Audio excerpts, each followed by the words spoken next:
nating kahinaan. Ang tiyak na paraan upang tayo magtagumpay ay sumubok pa ng isang beses. Katulad na lang ng aking karanasan dito sa OFW. Nung nasa Pilipinas pa ako, sumubok ako mag-apply. Pero hindi ako natatanggap dahil may mga qualifications silang hinahanap.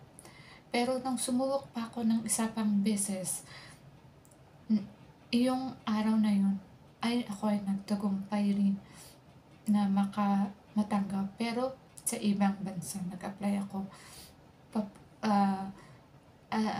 as OFW.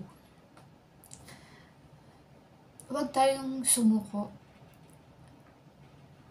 May mga ibang paraan, magtatagumpay rin tayo. Alam ko, tulad kong OFW, may mga OFW rin na nahihirapan maghanap ng trabaho sa Pilipinas, kaya sumubok ng isa pang beses upang magtagumpay sa buhay.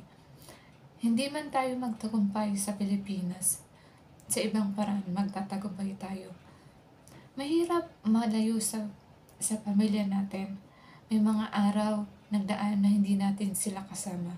Katulad na lang ng birthday, Pasko, bagong taon na hindi natin sila kasama. Pero laban lang sa pagsubok ng buhay.